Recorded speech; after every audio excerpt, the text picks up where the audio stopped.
Hey, what's up, ladies and gentlemen? Sean here with Blue Ridge Silverhound, and we have the November 26th edition of the Pocket Change Market Report.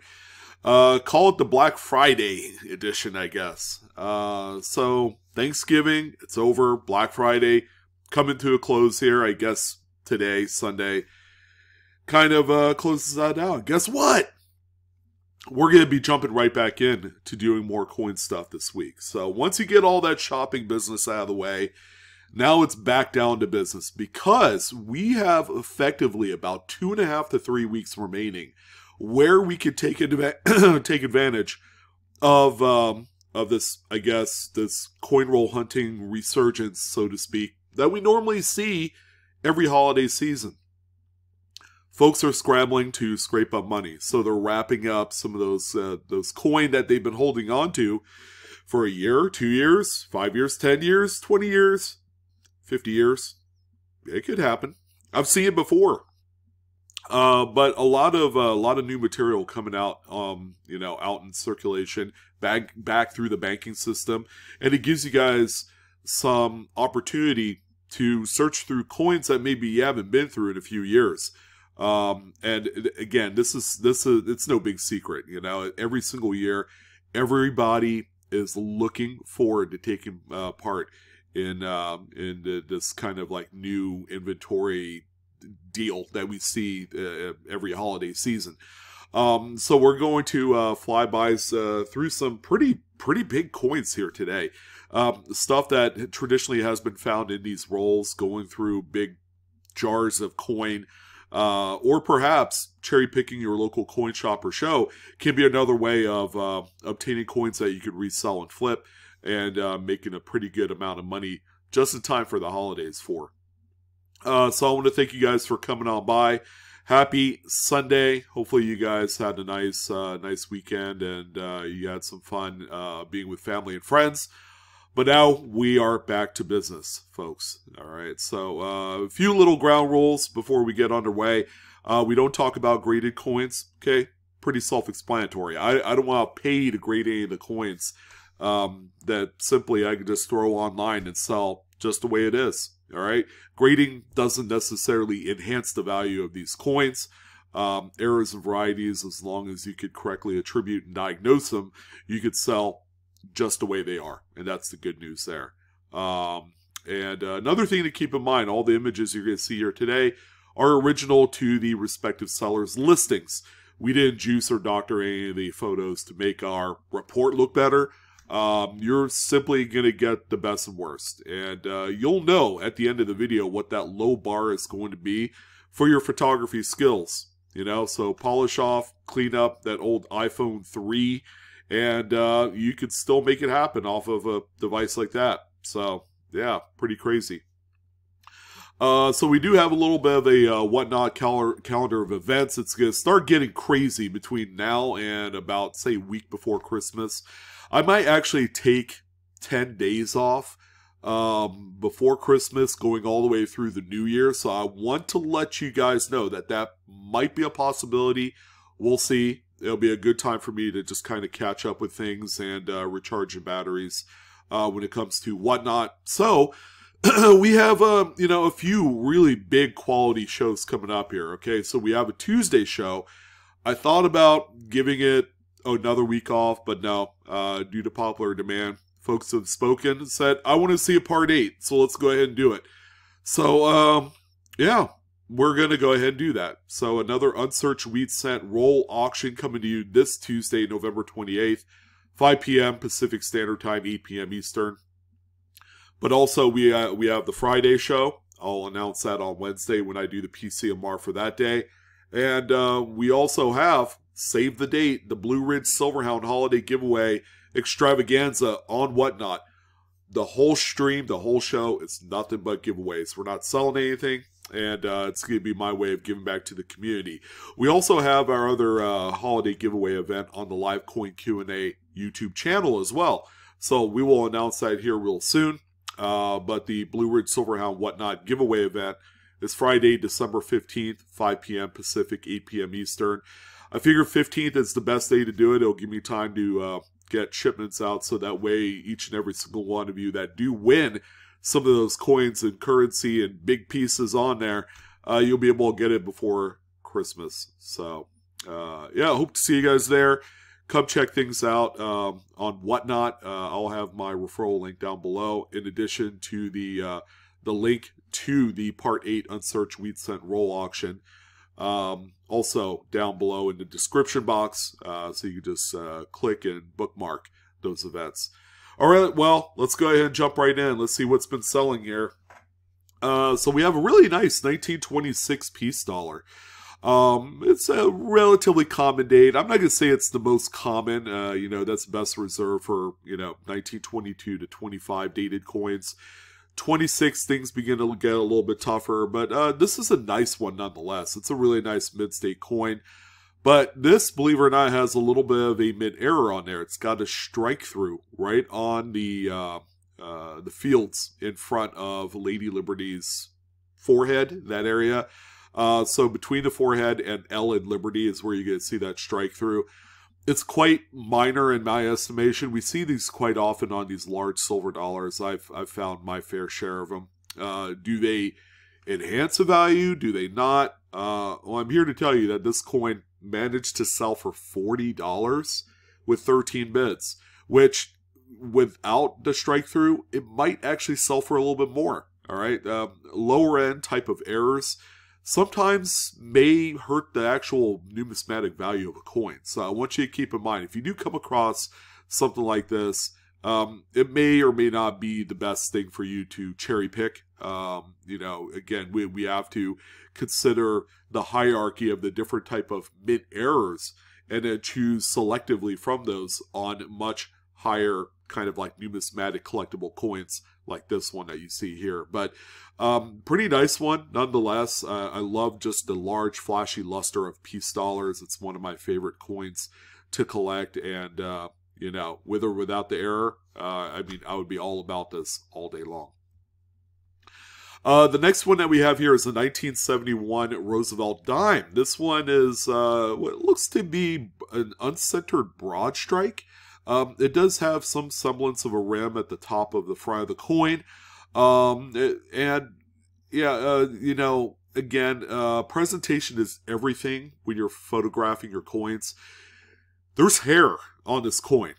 And that's something that it should not be an oversight. When you take these pictures and you're looking at it for the first time, you have to consider that the environment that your coin sits in will ultimately dictate how much your coin sells for. So make sure that you kind of brush away the pieces of lint and dust and hair and things like that that could be on your work surface for where you're taking your coin photos.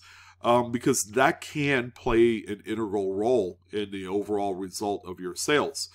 So this one ended up selling for $17.50 with 6 bids.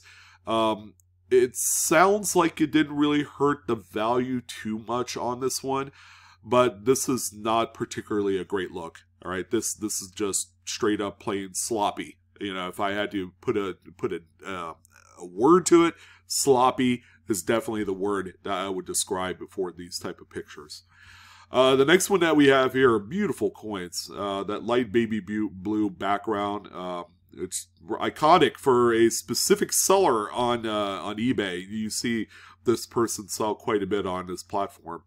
1999 Lincoln Memorial Set. This one is a really nice, big, heavy, large, centered broad strike error.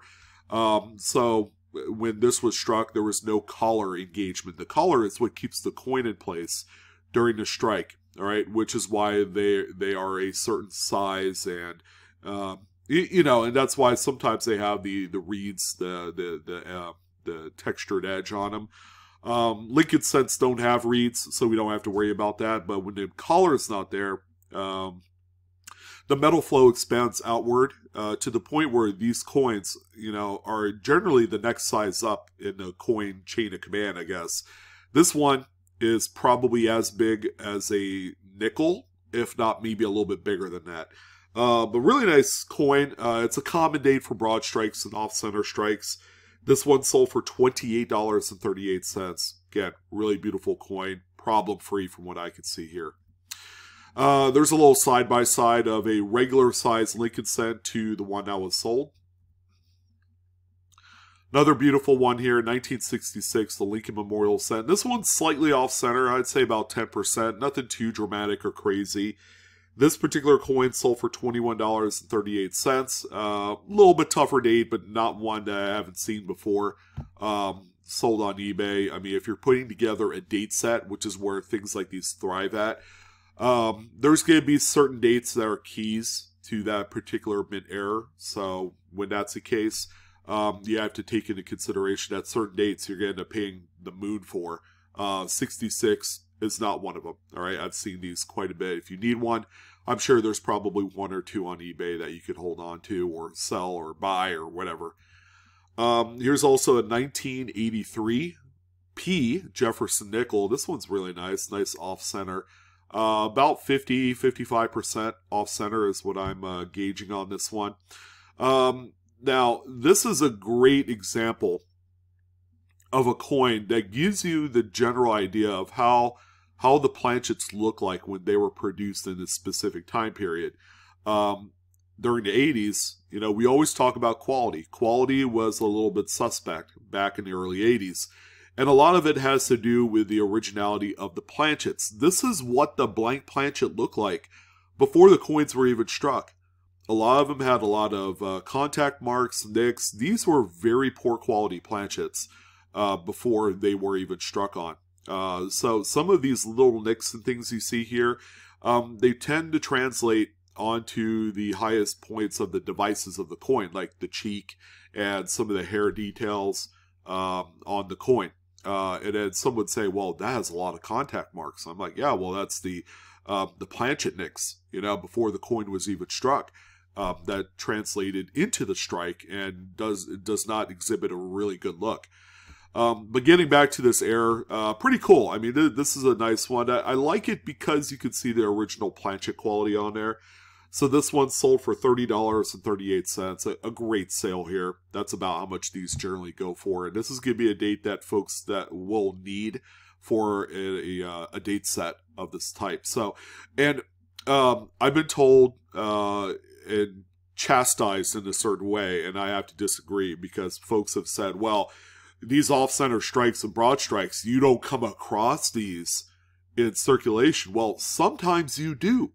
We've talked about and have seen and chronicled a few of these pieces that have exhibited some pretty normal circulation wear. All right, so for whatever reason, they tend to float around a little bit. But where these really shine is coming across them at coin shops and shows. Some people have these in bargain bins for like $5.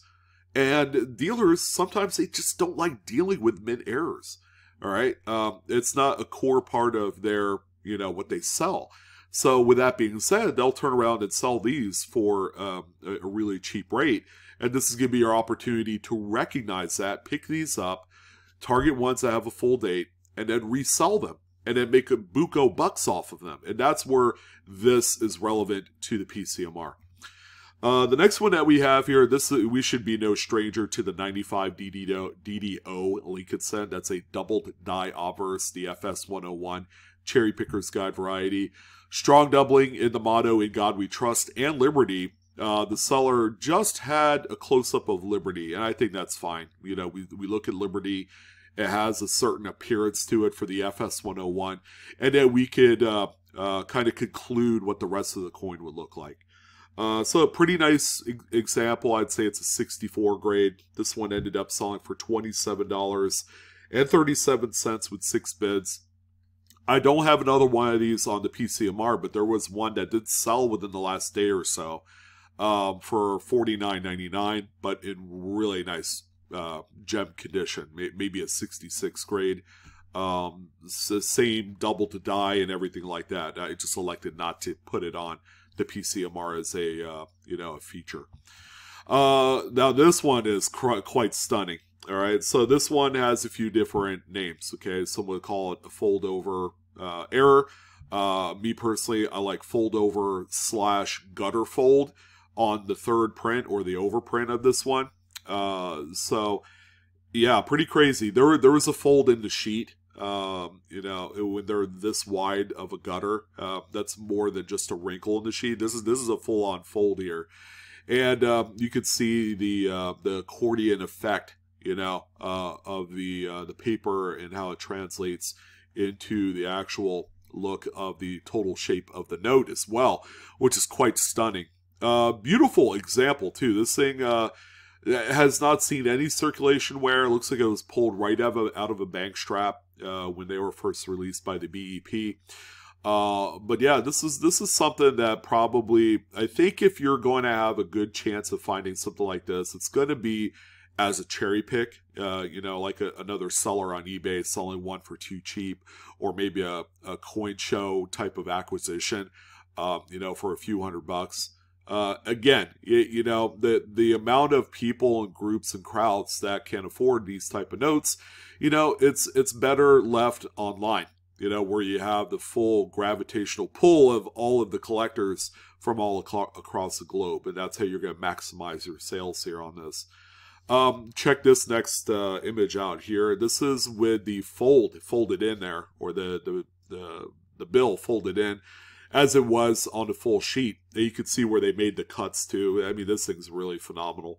So this one sold for $361.78 with 44 bids.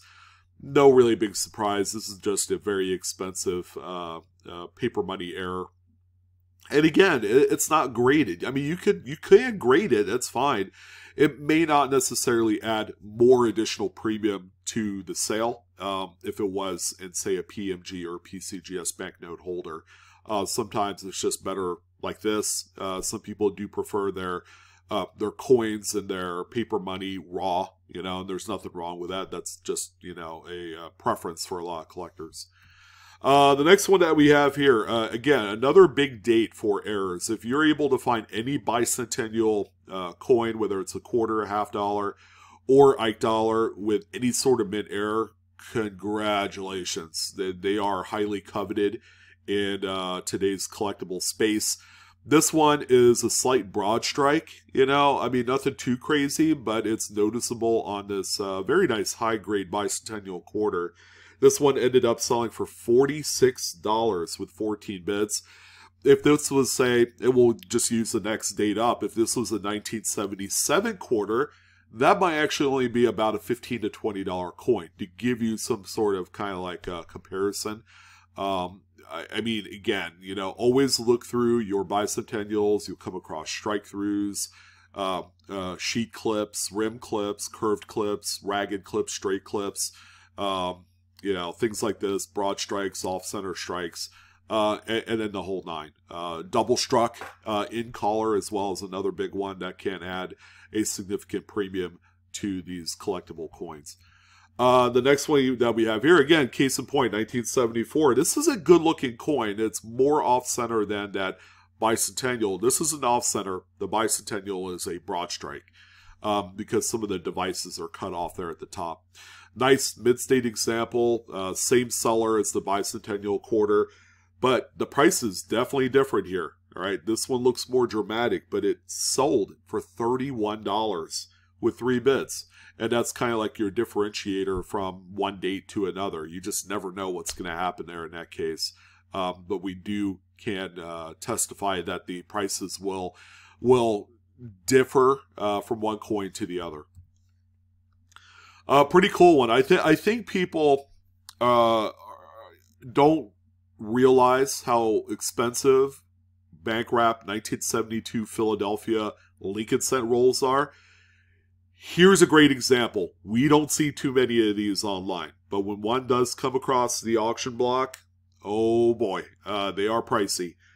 This one single roll sold for $30.85. I want that to kind of like soak into you guys. $30 for one relatively modern dated bankroll. Okay, 1972 is the creme de la creme of some of these dates, where there's like 10 or so Cherry Picker's Guide double to die varieties. There's a couple really big ones, the FS 101, the 104. You know, I think the 102 is another big one because of the strength of the doubling.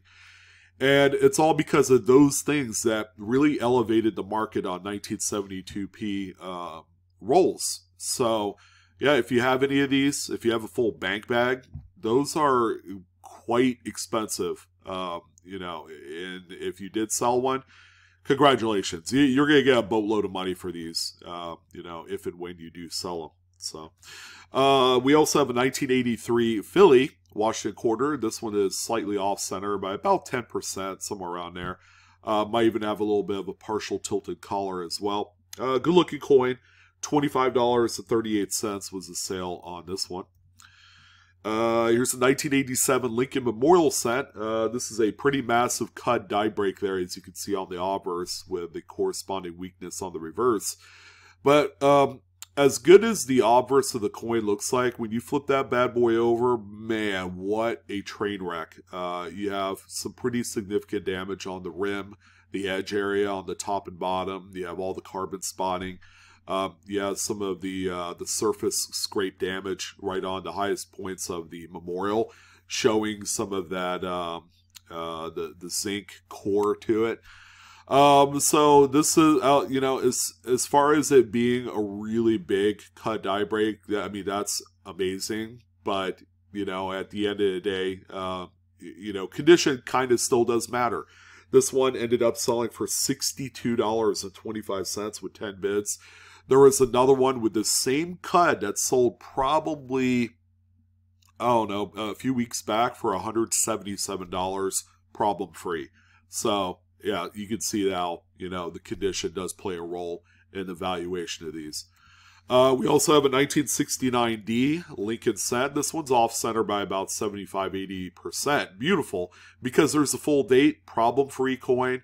It does have a few scrapes there on the blank planchet area of the reverse.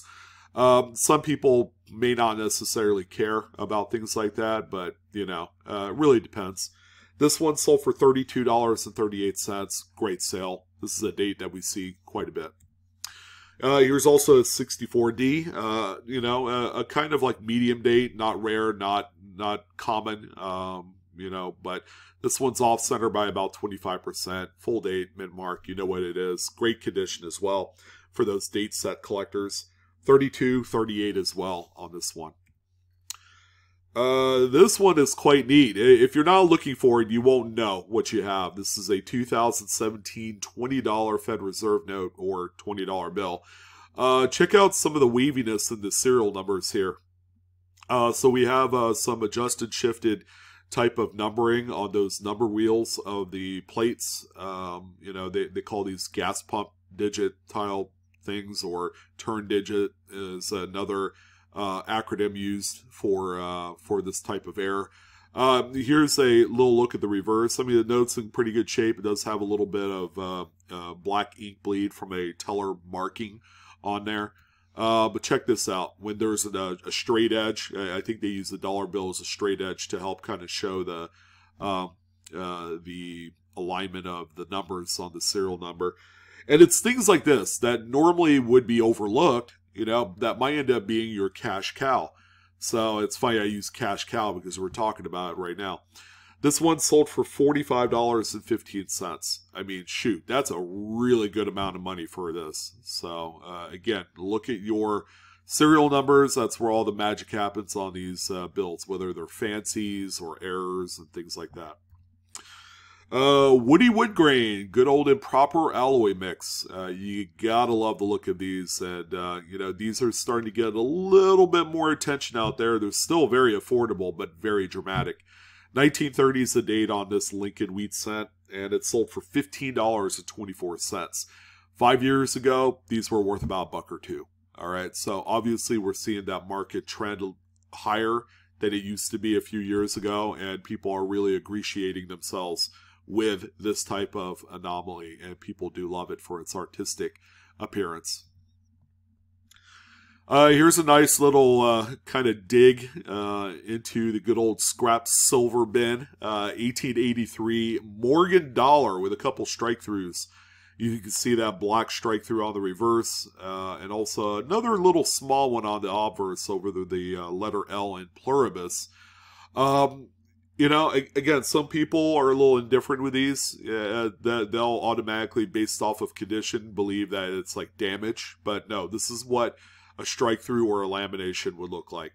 This one here sold for $80, you know, which is nearly 3 times as what this coin would normally sell for, based off of just its intrinsic value alone, and that's silver value. Well, there you go. We got another Extra V 2023 market update. So this one popped up as a fresh sale.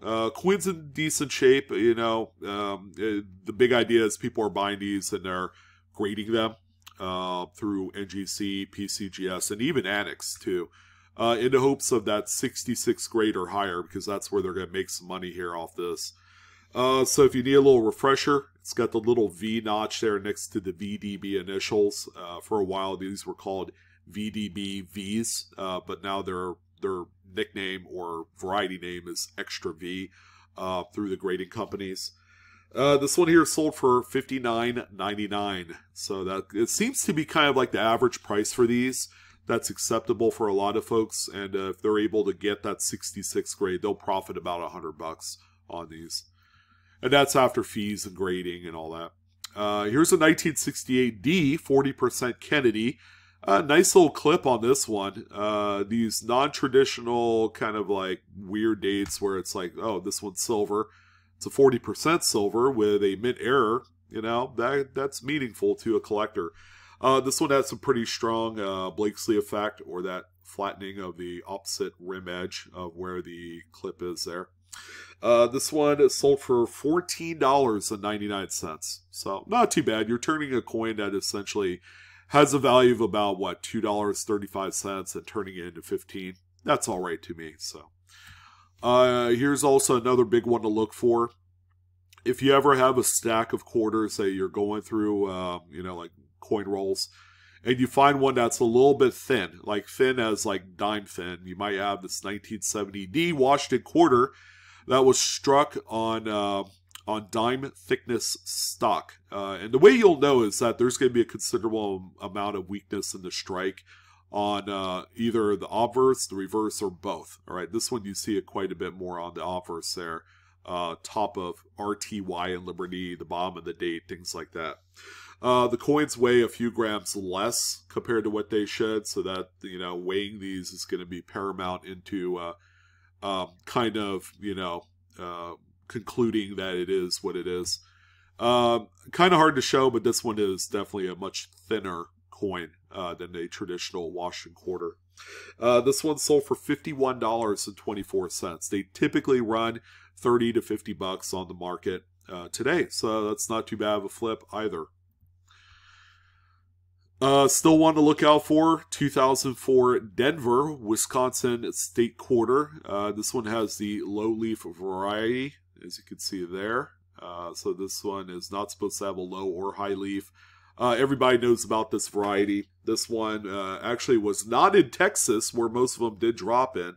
This one, I believe, was sold in New Hampshire, and it sold for $83.13 with 4 bids. Very valuable coin, even still to this day, and with circulation wear.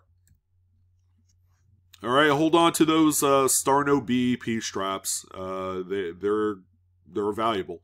They're worth way more than $100, I can tell you that. This is a 2003A. High print run, by the way, so nothing too crazy here. And this is a full $100 strap of ones with stars. And a cool, neat little presentation case. You can buy these on eBay or Amazon for full bank straps. There you go. So you know it's a BEP strap because guess what? It says that on the paper strap on there. So that's how you know it's a BEP. BEP stands for Bureau of Engraving and Printing. They print our money, folks. So there. I actually had a few people ask me, what's BEP? You keep saying that. And now you should all know, but I'm willing to bet I'll have to repeat myself in the future. That's okay. So this one sold for $390.19. Yeah, they're worth quite a bit more, especially if they have kind of like a decent looking serial number. This one has kind of a date on there, 1948. So yeah, pretty neat nonetheless. And again, hold on to these; they're worth a lot. 1995p Washington quarter. It's off center by about 25%. Good looking coin, albeit this one, folks, does have a little circulation wear. This one had been passed through a few hands during its day. And I'm happy to say this one still managed to pull in $49.55 with 6 bids. Very nice high grade 1982p. No FG initials, reverse Kennedy half dollar. So the initials for Frank Gasparo has been polished off by a mint employee on those working dies. So they're not going to show up on the coin when they go to strike them up. All right, 1982p is in the Cherry Picker's Guide as well. Very common date, and these should always be pulled out. It's like finding a 90% silver half dollar in just the normal circulated grade condition coins. This one, however, ended up selling for $47.13. Again, that has everything to do with the grade, nice mid-state type, beautiful coin. Another beautiful one here, 2000p Sacagawea $1. This is the well-known Wounded Eagle, the FS901. And this is, folks, the condition that you want to find these in. Looks like it was minted yesterday. If you want to know what the Wounded Eagle is, there you go. It's a pair of die gouges that go through the breast feathers of the eagle and into the wing. All right. When these things wear down significantly through circulation, the smaller die gouge that you see there on the wing tends to disappear. All right, that's, just again through wear and tear. Great coin when you do find it. Now, this particular one, I think, sold for a little bit of a bargain, $119.99 for this beautiful, what I consider probably choice BU example. Very clean coin. Yeah. Always look out for these. They're not as rare as you think. And on the low end, for a beat up one, I've seen them sell for $40-50. So that's free, easy money when you do come across one. And I always say keep this one at the top of your list because of how many they were produced back in the day. And the final coin, and the most incredible coin of this week, I'd say has to be this 1972D Roosevelt dime.